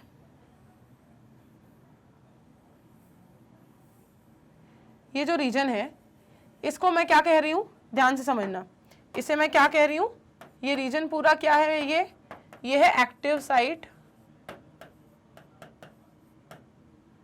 या फिर पॉकेट, ठीक है? एक पॉकेट है। पॉकेट कैसा? जैसे ये अभी खाली पॉकेट है, एम्प्टी पॉकेट है। इस पे आके अब जो यहां मैंने भर दिया है, ये क्या भरा है? सबस्ट्रेट आया है इसके पास। क्या आया है? सबस्ट्रेट, ठीक है? क्या है ये? सबस्ट्रेट आ गया है इसके पास, ठीक है? एंजाइम उसकी एक्टिव साइट पे, और उस पे आके बैठ गया कौन? सबस्ट्रेट, ठीक है? एंजाइम की एक्टिव साइट पे उसकी पॉकेट में अंदर आके फिट होके बैठ जाता है कौन? सबस्ट्रेट। इस तरह से ये वर्क करता है। तो जो बैकबोन है वो क्रिस क्रॉस होके, फोल्ड्स बना के, ठीक है, क्रिस क्रॉस होके फोल्ड्स बना के क्या बना लेती है, makes active site, makes pockets called as active site, ऐसा लिखो, makes pockets called as active site. ये पॉकेट्स क्या कहलाएंगी, इसकी एक्टिव साइट कहलाएंगी। ओके, अब इस एक्टिव साइट पे ये जो पॉकेट्स हम कह रहे हैं, इस एक्टिव साइट पे आके बाइंड होता है कौन, इस पॉकेट में आके बैठ जाता है कौन, इसका सबस्ट्रेट। सबस्ट्रेट कौन है, सबस्ट्रेट वो केमिकल है जिसे अपने आप को प्रोडक्ट में कन्वर्ट करवाना है इस एंजाइम के थ्रू, है ना। सबस्ट्रेट कौन है, सबस्ट्रेट वो केमिकल है जो अपने आप को प्रोडक्ट में कन्वर्ट करवाना चाहता है इस एंजाइम के थ्रू। तो सबस्ट्रेट आके यहां पर इस सब एक्टिव साइट पे बैठ जाएगा, ठीक है। सबस्ट्रेट आकर यहां पर इस एक्टिव साइट पे बैठ जाएगा। क्लियर है, इतनी बात सबको बताओ, यहां तक क्लियर है। एंजाइम्स क्या है, सारे के सारे proteins, all enzymes are proteins. हमें पता है उनके स्ट्रक्चर कैसे होते हैं, प्राइमरी, सेकेंडरी, टर्शरी स्ट्रक्चर लिख देती हूं यहां पर। अब इस टर्शरी स्ट्रक्चर की जो बैकबोन है ये क्या होती है, काफी क्रिस क्रॉस्ड होती है, और इस पे बनती है क्या, इस पे बनती है पॉकेट लाइक स्ट्रक्चर जिन्हें हम कहते हैं एक्टिव साइट ऑफ एंजाइम। इस एक्टिव साइट पे आके फिट हो जाता है सबस्ट्रेट, क्योंकि उसे अपने आप को प्रोडक्ट में कन्वर्ट करवाना है। ये सबस्ट्रेट जो कि अपने आप को प्रोडक्ट में कन्वर्ट करवाना चाहता है, एक्टिव साइट पे आके जैसे ही बाइंड हो जाता है, तो इस बात को सिंबॉलिकली आप रिप्रेजेंट करते हो ऐसे, इस बात को आप सिंबॉलिकली एक्सप्रेस करते हो ऐसे कि एंजाइम प्लस सबस्ट्रेट, और इन्होंने बना लिया एंजाइम सबस्ट्रेट कॉम्प्लेक्स। ये जो यहां पर मैं बता रही हूं एंजाइम और सबस्ट्रेट, ये क्या है, एंजाइम सबस्ट्रेट कॉम्प्लेक्स, ठीक है, ES कॉम्प्लेक्स। ये क्या कहलाता है, ES कॉम्प्लेक्स कहलाता है, एंजाइम सबस्ट्रेट कॉम्प्लेक्स कहलाता है। जब एंजाइम और सबस्ट्रेट मिलके क्या बना लेते हैं, एंजाइम सबस्ट्रेट कॉम्प्लेक्स को बना लेते हैं। और क्या सिंबॉलिक रिप्रेजेंटेशन देखा है हमने कि सबस्ट्रेट कन्वर्ट होता है किसमें, प्रोडक्ट में, तो S converts into P, conversion of S into P, substrate convert हो रहा है किसमें, प्रोडक्ट में। बताओ ये वाली इतनी कहानी गुत्थी समझ आ गई क्या, बताओ इतनी गुत्थी समझ आई कि कैसे एंजाइम कन्वर्ट हो रहा है किसमें, एंजाइम सबस्ट्रेट कॉम्प्लेक्स में, सबस्ट्रेट कन्वर्ट होता है प्रोडक्ट में, और वो अपने आप को प्रोडक्ट में कन्वर्ट करवाना चाहता है, इसीलिए एंजाइम की एक्टिव साइट पे आके बैठ जाता है कि भाई बैठ गया अब तो मैं आके, अब तो करो कन्वर्ट, अब क्या करोगे, बैठ ही गया सर पे आके, क्या करोगे अब। सिंपल सी कहानी है that all enzymes are proteins, और हमें पता है कि प्रोटीन का प्राइमरी, सेकेंडरी, टर्शरी स्ट्रक्चर होता है। टर्शरी स्ट्रक्चर की जो बैकबोन है वो क्रिस क्रॉस्ड होती है, क्रिस क्रॉस होके पॉकेट जैसा स्ट्रक्चर बनाती है। पॉकेट जैसा स्ट्रक्चर जो है वो एक्टिव साइट कहलाता है। एक्टिव साइट जो है वहां आके सबस्ट्रेट बैठ जाता है। सबस्ट्रेट बैठ जाता है क्योंकि वो प्रोडक्ट में कन्वर्ट करवाना चाहता है। जब सबस्ट्रेट आके बैठ जाता है तो हम कहते हैं कि एंजाइम से आके ऐड हो गया सबस्ट्रेट, और जो नया कॉम्प्लेक्स बनता है उसे हम कह देते हैं ES कॉम्प्लेक्स, मतलब एंजाइम सबस्ट्रेट कॉम्प्लेक्स। कितनी सिंपल सी तो बात है यार, एक कहानी जैसा लग रहा है सब कुछ। बताओ बताओ, नहीं लग रहा आपको, जल्दी बताओ, स्क्रीनशॉट ले लो इसका। इससे सिंपलर वर्जन में आप इस टॉपिक को नहीं समझ पाओगे, समझे। चलो आगे देखें, यहां पर क्या हुआ, इट इज नाउ अंडरस्टूड। अब आपको ये लाइन बहुत अच्छे से समझ आएगी कि जो सबस्ट्रेट S था उसे क्या करना था, उसे जाके एंजाइम से बाइंड होना था। कहाँ जाके बाइंड होगा, हाँ हर कहीं जाके थोड़ी चिपक जाएगा, जाके बैठेगा उसकी एक्टिव साइट पे, जहां से वो क्या करता है, फंक्शनल होता है। तो जाके ऐड होगा वो उसकी एक्टिव साइट पे with in a given cleft और पॉकेट, जो भी गिवन क्लेफ्ट या पॉकेट है उसमें जाके बैठ जाएगा। The substrate has to diffuse towards the active site। अब सबस्ट्रेट को एक्टिव साइट की तरफ जाके पूरा धसना है, बिल्कुल फिट होना उसके अंदर, ठीक है, बिल्कुल फिट होना उसके अंदर। और अकेला सबस्ट्रेट ही नहीं, एक्टिव साइट भी उसकी हेल्प करती है। मतलब एक्टिव साइट पहले क्या है, सबस्ट्रेट से रिजेंबल करता हुआ दोनों का स्ट्रक्चर होता है ताकि उसमें फिट हो सके।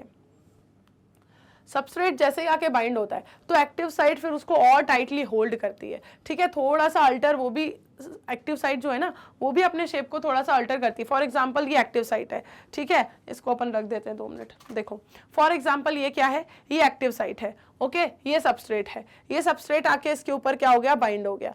तो एक्टिव साइट ऐसा नहीं है कि वो कुछ नहीं करेगी कि हाँ भाई ठीक है तुम यहाँ के बाइंड हुए, हमारी क्या गलती उसमें, नहीं, वो भी अपने शेप को थोड़ा सा अल्टर करेगी, ठीक है, वो भी अपने शेप को थोड़ा सा अल्टर करेगी और सबस्ट्रेट को और टाइटली होल्ड करेगी, और टाइटली होल्ड करेगी, और जब वो होल्ड कर लेगी तब आप कहोगे कि बन गया है ES कॉम्प्लेक्स, ठीक है। तो अपने शेप को वो भी थोड़ा सा ऑल्टर करती है, ऐसा नहीं है कि वो बिल्कुल हार्ड एंड फास्ट, के हमने थोड़ी बोला था तुमसे आने को, तुम आए हो, तुम्हें करवाना अपना प्रोडक्ट में कन्वर्जन, हमारा क्या उसमें, नहीं ऐसे नहीं है भाई, वो भी थोड़ा सा अपने साइज को अल्टर करती है। ये जो मैं आपसे कह रही हूँ ना, आपको लग रहा होगा मैडम ऐसे कैसे हो सकता है, ये सब तो आप बिल्कुल ऐसा लग रहा है जनरल सी, बिल्कुल जैसे जनरल लाइफ में हम बात करते हैं ना, ऐसी कहानी लग रही है। सच में ये सेम वर्ड्स एग्जिस्ट करते हैं आपके एनसीईआरटी में, ये मेरे वर्ड्स नहीं है। आपको ये जो चैप्टर की पता है, मैक्सिमम स्टूडेंट से मैंने कहते सुना है इस चैप्टर की लैंग्वेज बहुत टफ है, इस चैप्टर की लैंग्वेज ही इतनी अजीब है, 3 बार रीड कर लो तो भी समझ नहीं आता, समझ ही नहीं आता, केमिस्ट्री में समझे इसे या फिजिक्स में समझे या बायो में समझे, ऐसे ऐसे मैंने डायलॉग सुने स्टूडेंट्स के मुंह से। पर अब ये बताओ कि जब मैं ये लैंग्वेज यूज कर रही हूँ तो आपको क्या इसमें कुछ टफ लग रहा है, ठीक है। मेरे आसपास अगर जो इंसान बायो नहीं पढ़ने वाला है वो भी होगा तो उसको भी समझ में आ जाएगा कि भाई ये भी चेंज करता है अपने आप को थोड़ा बहुत, ठीक है, ये नहीं बैठा इतना कड़क बन के कि ठीक है तुम्हें आना था, तुम्हें अपने आप को प्रोडक्ट में कन्वर्ट करवाना था, मैं क्यों चेंजेस करूं, नहीं यार, वो भी बनाएगा कॉम्प्लेक्स, उसको हेल्प करनी पड़ेगी थोड़ी बहुत, वो क्या करेगा, अपने शेप को अल्टर करेगा, थोड़ा बहुत अपने शेप को वो भी अल्टर करेगा, कौन, एक्टिव साइट पे एंजाइम, ठीक है, और वो बनाएगा फिर क्या, फिर वो अच्छे से होल्ड करेगा सबस्ट्रेट को और बनाएगा एंजाइम सबस्ट्रेट कॉम्प्लेक्स। क्लियर है बात, लैंग्वेज बिल्कुल ऐसी ही है, सच में भी ऐसा नहीं है कि मैं सिंप्लीफाई कर रही हूं, सच में ऐसा ही है। सी, तो the substrate has to diffuse towards the active site, substrate जो है वो एक्टिव साइट में पूरा डिफ्यूज हो जाता है। There is thus an obligatory formation of ES complex, यहां पर फिर बनता है क्या, ES कॉम्प्लेक्स, जो मैंने ऑलरेडी बना दिया है, थोड़ा पहले बना दिया मैंने, ठीक है, और E stands for enzyme, S stands for substrate, ये तो अभी हमने देख ही लिया था, and P stands for pocket ना, product, P stands for product, pocket नहीं बोल रहे हैं हम, तो एक्टिव साइट बोल रहे हैं उसको, नहीं यार ये नहीं। सी, तो this complex formation is a transient phenomena. अब ये जो कॉम्प्लेक्स बना है ना, ये ट्रांजिएंट फिनोमिना है। ट्रांजिएंट फिनोमिना मतलब ऐसा नहीं कि ये टिक जाएगा, ठीक है, ये बहुत जल्दी बदलेगा, बहुत जल्दी बदलेगा। ये इतने अच्छे से ये जो सबस्ट्रेट बना रहे हो ना आप, कॉम्प्लेक्स बना रहे हो, ES कॉम्प्लेक्स, ये इतनी जल्दी बदलता है, इतना शॉर्ट लिव्ड ये होता है, ठीक है, इतना शॉर्ट लिव्ड ये होता है, ये टिक ही नहीं सकता। बताओ क्यों नहीं टिक सकता, सोचो जरा, थोड़ा सा सोच के बताओ जल्दी से, ये क्यों नहीं टिक सकता, क्यों नहीं टिक सकता, जल्दी बताओ। मैं कह रही हूं कि ये कॉम्प्लेक्स बन तो जाता है पर बहुत जल्दी टूट जाता है, बहुत जल्दी टूट जाता है, टिक ही नहीं सकता ये ज्यादा, ठीक है, उम्र बहुत छोटी है इसकी बेचारी की। बताओ क्यों ऐसा, ऐसा क्यों, एंजाइम सबस्ट्रेट कॉम्प्लेक्स बन रहा है तो थोड़ा रुके ना, इतनी जल्दी क्या है इसको टूटने की, बताओ क्यों टूट जाता है इतनी जल्दी से, किसको पता है रीजन, कौन बता सकता है, फटाफट से बताओ, फटाफट से बताओ किसको पता है रीजन, एंजाइम सबस्ट्रेट कॉम्प्लेक्स क्यों इतनी जल्दी टूट जाता है। चलो देखें, अरे भाई सिंपल सी बात है, देखो इसका काम क्या है, एनर्जी है ना, इसका काम क्या है, रेट को इंक्रीज करना। ये होता है कैसा, ध्यान से समझना, देखो ये होता है कैसा, हाईली रिएक्टिव। कैसा होता है ये, हाईली कलरफुल, वो तो अपने आप बन रहा है, मैं जो बता रही हूं क्या बता रही हूं, हाईली रिएक्टिव, ठीक है, ये कैसा होता है, हाईली रिएक्टिव होता है, बहुत ज्यादा रिएक्टिव होता है। और आपको पता है कि हर वो चीज जो हाईली रिएक्टिव होती है उसकी स्टेबिलिटी कैसी होती है, बहुत ही कम होती है। बहुत ज्यादा जो चंचल लोग होते हैं वो एक जगह टिक नहीं पाते, उछलते कूदते रहते हैं। इसी तरह से ये भी बहुत ही चंचल बच्चा है, ये बहुत ज्यादा रिएक्टिव है, इसीलिए बहुत ही कम स्टेबल है, it has very less stability. चलो, तो अब स्टेबिलिटी की कहानी तो आपको समझ आ गई ना कि क्यों ये इतनी जल्दी टूट जाता है, क्योंकि ये इतना ज़्यादा रिएक्टिव है कि स्टेबिलिटी तो अटेन नहीं कर सकता। कोई भी चंचल नटखट बिल्कुल ऐसी जो बहुत ज़्यादा मस्तीखोर जो लोग होते हैं वो नहीं टिक सकते एक स्टेबल पोजीशन में, एक स्टेबल पॉस्चर में तक नहीं बैठ पाते वो लोग तो, ठीक है। इतने ज़्यादा जो चंचल बच्चे होते हैं ना, आप उनसे सोचो कि ये 1 घंटे बैठा रहे, नहीं बैठ सकते भाई वो, आप उनको कितना भी कुछ भी कह लो वो बैठ ही नहीं सकते 1 घंटे, ठीक है। उनको मटकना नाचना घूमना है ही, ठीक। तो बात कर रहे थे हम किसकी, इस चंचल बच्चे की। ये एंजाइम सबस्ट्रेट कॉम्प्लेक्स क्या है, ये हाईली रिएक्टिव होता है और बहुत ही कम स्टेबिलिटी इसकी होती है, इसलिए ये फटाफट से अपना काम करके दे देता है कि भाई मैं रुक नहीं सकता, इससे अच्छा तुम मुझसे काम करवा लो। ये क्या कर लेता है, ये बनाता है एक और इंटरमीडिएट प्रोडक्ट, ये बनाता है एक और इंटरमीडिएट प्रोडक्ट, ये एक और इंटरमीडिएट प्रोडक्ट बनाता है जो कहलाता है एंजाइम प्रोडक्ट कॉम्प्लेक्स, ठीक है। ये एक और इंटरमीडिएट प्रोडक्ट बनाता है और वो कहलाता है एंजाइम प्रोडक्ट कॉम्प्लेक्स, ठीक है। क्या कहलाता है वो, एंजाइम प्रोडक्ट कॉम्प्लेक्स,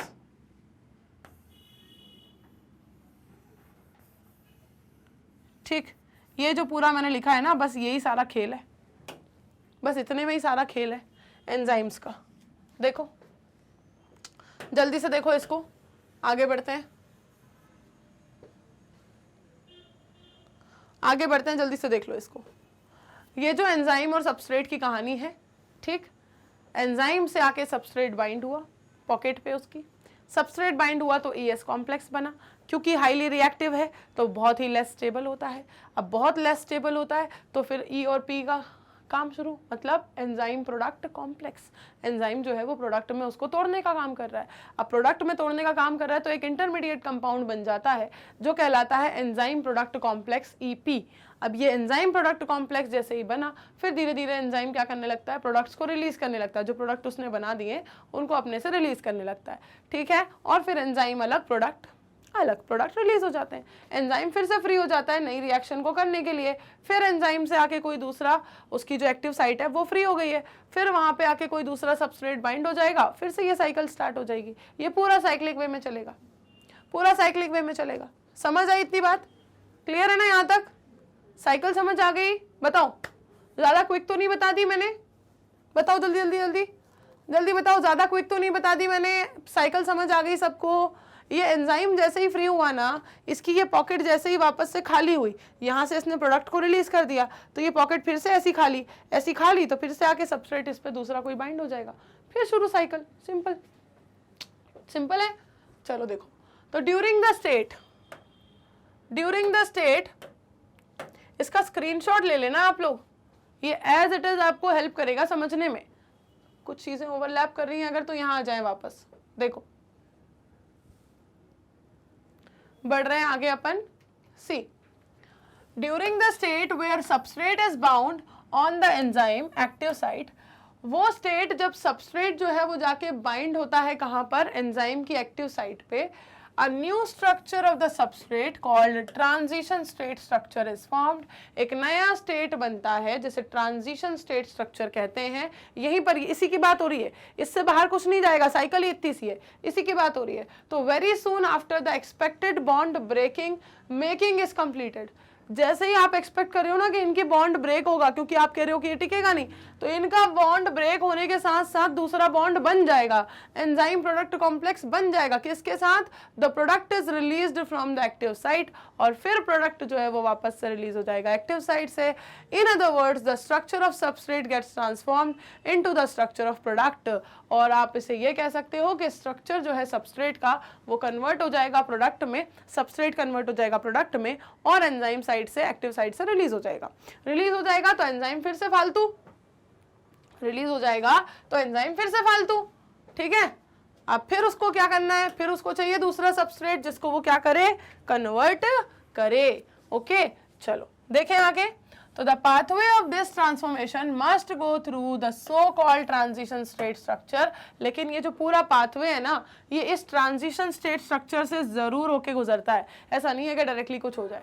ये ट्रांजिशन स्टेट स्ट्रक्चर तो बीच में आता है, ईएस कॉम्प्लेक्स तो आता है, ईपी कॉम्प्लेक्स तो बनता ही बनता है, ठीक है। ऐसा नहीं है कि ये बीच में इस स्ट्रक्चर को जो है वो स्किप कर दे। तो there could be many more altered structural states between the stable substrate and the product. इस स्टेबल सबस्ट्रेट और स्टेबल प्रोडक्ट के बीच में हो सकता है कि और भी ज्यादा कुछ अल्टर्ड स्ट्रक्चरल स्टेट्स बन जाएं, ठीक है। ये स्टेबल सबस्ट्रेट है यहाँ पे अभी और ये स्टेबल प्रोडक्ट है अभी, इसके बीच में ये जो अनस्टेबल से कई सारे और इंटरमीडिएट प्रोडक्ट्स बन सकते हैं।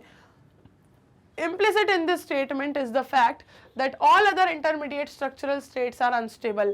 लेकिन बस ये बात हमेशा कॉमन रहेगी, फिक्स रहेगी कि ये जितने भी इंटरमीडिएट स्ट्रक्चर्स बनेंगे ये सब अनस्टेबल होंगे, सब अनस्टेबल होंगे, कोई भी स्टेबल नहीं। स्टेबल होगा सबस्ट्रेट और प्रोडक्ट फेज, ठीक है। स्टेबल होगा कौन, इसको किसी कलर से भर दें क्या, स्टेबल को और अनस्टेबल को। अरे अरे अरे अरे अरे अरे ये क्या हुआ, चलो ठीक है कर लेंगे फिर से।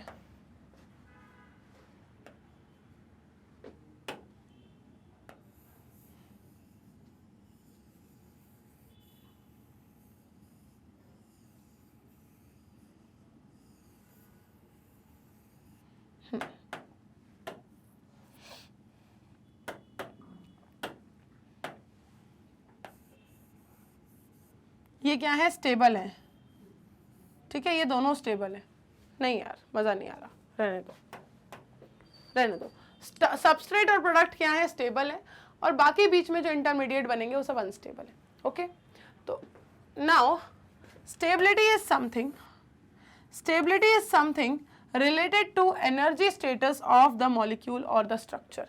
यहाँ पर जो आप स्टेबिलिटी की बात कर रहे हो, ये स्टेबिलिटी क्या है, जो आप यहाँ पर स्टेबिलिटी की बात कर रहे हो, ये स्टेबिलिटी है क्या।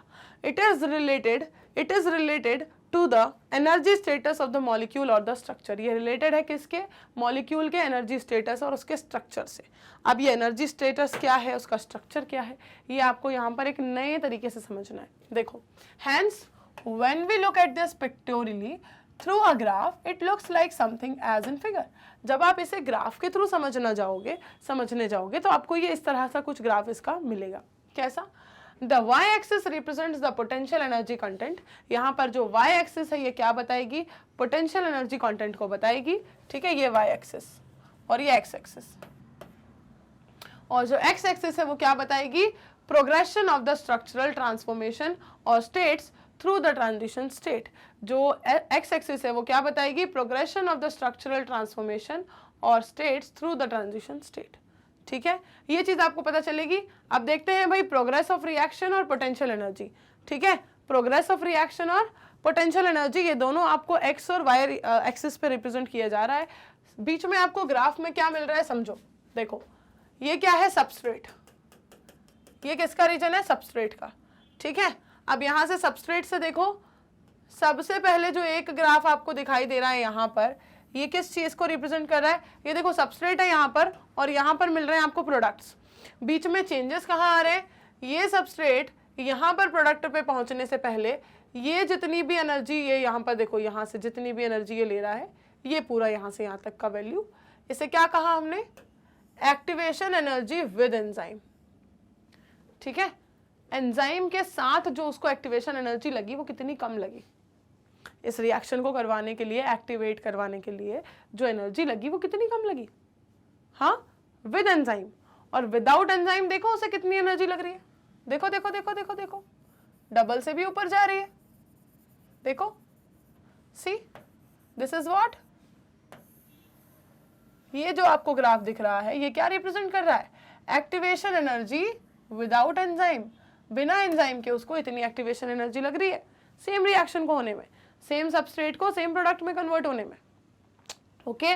तो दिस इज द रिप्रेजेंटेशन और ग्राफिकल रिप्रेजेंटेशन ऑफ एनर्जी। ये क्या बता रहा है आपको, ग्राफिकल रिप्रेजेंटेशन बता रहा है एनर्जी का, कि एंजाइम की प्रेजेंस में किस तरह से हो रही है और एंजाइम की एब्सेंस में किस तरह से हो रही है, okay.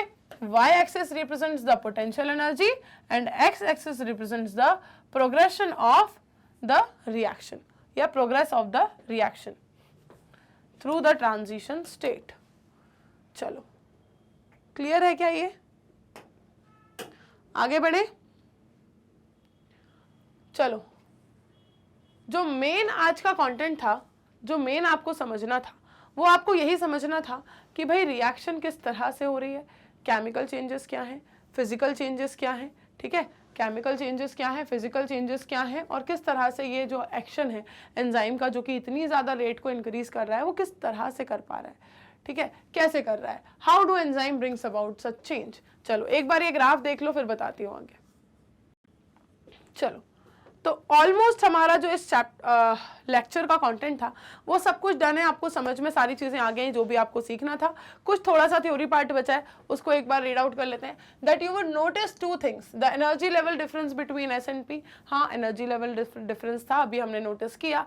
If P is at a lower level than S, अगर पी जो है प्रोडक्ट जो है वो सबस्ट्रेट से भी लोअर लेवल पे है, then the reaction is an exothermic reaction. तो ये रिएक्शन क्या कहलाती है, एक्सोथर्मिक रिएक्शन कहलाती है। One need not supply energy by heating in order to form the product. आपको बाहर से एनर्जी सप्लाई करने की जरूरत नहीं है हीट प्रोवाइड करके ताकि प्रोडक्ट बने, right. And however whether it is an exothermic और spontaneous reaction or an endothermic or energy requiring reaction, the S has to go through a much higher energy state or transition state. The difference in energy or average energy content of S from that of this transition state is called as activation energy. ये जो transition state में जो difference आ रहा है उसी को हमने क्या कहा है, activation energy का है। जो भी हमने energy का difference देखा दोनों के बीच में activation energy का, ठीक है, ये उसी को कहा है। तो the enzymes eventually bring down the energy barrier making the transition of S to P more easy. हमने यही देखा ना कि एंजाइम की प्रेजेंस में क्या हुआ, ये एक्टिवेशन एनर्जी का बैरियर जो है वो नीचे आया। किसकी प्रेजेंस में, एंजाइम की प्रेजेंस में। किसने किया ये काम, एंजाइम ने किया, ठीक है, किसने किया ये काम, एंजाइम ने किया। तो आई होप आज के लेक्चर में आपको समझ आया होगा कि एंजाइम्स किस तरह से वर्क करते हैं, केमिकल रिएक्शन किस तरह से होती हैं, केमिकल चेंजेस कैसे होते हैं, फिजिकल चेंजेस कैसे होते हैं, उनके अंदर एंजाइम्स का कितना बड़ा रोल है, कैटेलाइज्ड रिएक्शन कितनी ज़्यादा तेज़ी से होती हैं और अनकैटेलाइज्ड कितनी ज़्यादा धीमी धीमी चलती हैं। और ये जो इतनी ज़्यादा तेज़ी से कैटेलाइज्ड रिएक्शन चल रही है, एंजाइम की प्रेजेंस में चल रही हैं, ये एंजाइम इस रिएक्शन को कैसे बढ़ा रहे हैं, इसका रेट कैसे बढ़ा रहे हैं, हमने उसका मैकेनिज्म भी समझा और साथ ही साथ हमने समझा अबाउट द ग्राफिकल रिप्रेजेंटेशन कि ये ग्राफिकल रिप्रेजेंटेशन क्या है, एंजाइम की पूरी कैटालिटिक साइकिल कैसी है, ठीक है। तो ये हमारा आज का पूरा लेक्चर था। आई होप आपको समझ आ गया है कि कैसे एंजाइम ने एक्टिवेशन एनर्जी बैरियर को कितना नीचे लेकर आ गया किसी भी रिएक्शन में। ओके, तो चलो आपको मैंने इस चैप्टर, इस लेक्चर का मोटिव तो बता ही दिया था कि भाई ये आपको फिजियोलॉजी में जो मेटाबॉलिक रिएक्शंस आप पढ़ोगे वहाँ पर बहुत हेल्प करने वाला है, ठीक है। तो बस इस मोटिव को ध्यान रखना और अभी कुछ और बस लेक्चर्स इसके बाकी हैं इस चैप्टर के, बहुत कम से लेक्चर्स बाकी हैं, बस उन टॉपिक्स को कवर करके फिर हम आ जाएंगे इसके एनसीईआरटी सॉल्यूशंस के ऊपर। जो मेन मोटिव था इस लेक्चर को समझने का, एंजाइमेटिक रिएक्शंस को समझने का, उसे ध्यान रखना है और इस कॉन्सेप्ट को भूलना नहीं है। जो कैटालिटिक साइकिल आपने पढ़ी है वो सबसे ज़्यादा इंपॉर्टेंट है, उसे बिल्कुल भी भूलना नहीं है।